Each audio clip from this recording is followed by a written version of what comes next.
O que o senhor achou do debate? Foi rico? Foi importante também para a subcomissão? Foi bem esclarecedor. Estavam todos presentes, o que eu costumo falar que a cadeia produtiva do setor portuário, quer dizer, o CNA, a Associação Nacional de Exportadores, os operadores portuários, estavam ali presentes para ouvir o que o ministro tinha para dizer sobre aquilo que foi indagado em diversas reuniões realizadas ao longo de quase 3 meses, né?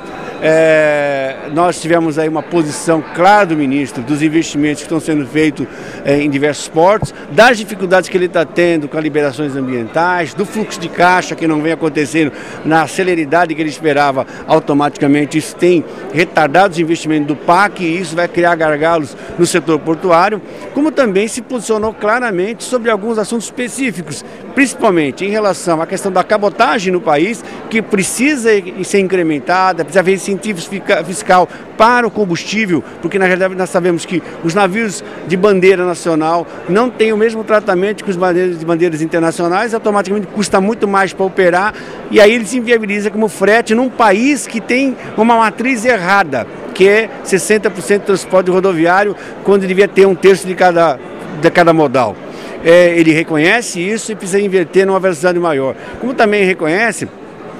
que nós precisamos ampliar os investimentos em ferrovias para dar acessibilidade aos portos, porque a gente vai ter porto, mas de repente não tem acesso por via terrestre, essa coisa não funcionaria. Se posicionou sobre a questão especificamente do Porto Santos, da obra do Barnabé, que é fundamental para que a gente consiga ampliar o Porto Santos, das obras da construção das obras das marginais, tanto esquerda e direita, complementares, para poder viabilizar o escoamento dos dois portos, da margem esquerda e direita de Santos, que a gente chama de dois portos, que é o Porto de Guarujá e Santos. Se posicionou sobre que acha que a prioridade na ligação seca entre a margem esquerda e direita tem que ser por via de túnel e não por via de ponte. Isso ficou bem claro na fala dele, isso é importante até para que o governo do estado já saiba que vai passar pela mão do governo federal a liberação dessa obra e que não adianta persistir numa obra por ponte, que tem que fazer um projeto por túnel e que vai se posicionar na posição onde deve ficar esse túnel também. Então, vão caminhar numa discussão que lá na frente vai ter que voltar a estaca zero. Deputado,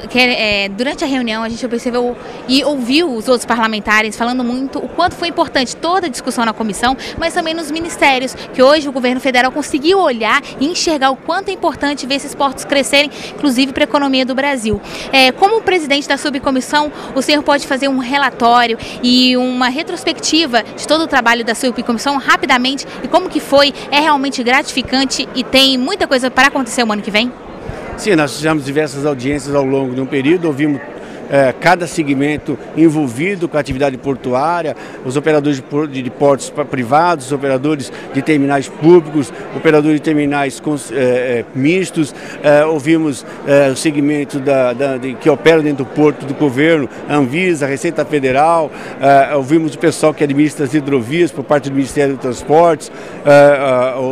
ouvimos também as associações de exportação, associações que exportam, que congregam a agricultura. Enfim, em cima disso a gente teve uma ideia do que tem de problema acontecendo. Ficou claro para a gente que a gente precisa mudar as vocações de alguns portos, precisa mudar a posição de alguns portos, não assim no sentido de mudar o porto, mas mudar a posição de embarque, porque uma coisa que ficou clara para mim, a produção de 150 milhões de toneladas de grão por ano, grande parte vai para exportação e ela desce do norte, nordeste, centro para Paranaguá. É um erro, ela devia ser escoada pelo norte e nordeste, então nós temos que vocacionar esses portos para a atividade de exportação de grãos e transformar Paranaguá como uma vocação que está perto do estado industrializado, de se tornar a entrada e a porta como alternativa ao Porto Santos de containers. Então, é esta mudança que parece que a comissão está percebendo, as entraves burocráticas dentro dos portos, a falta de investimento em dragagem, enfim. A comissão vai agora discutir numa plenária interna o relatório, né, e apresentar sugestões em todas as áreas do que ela sinalizou durante essas reuniões. Então as metas são longas para o ano que vem? Ainda nós temos aí mais 3 meses de trabalho.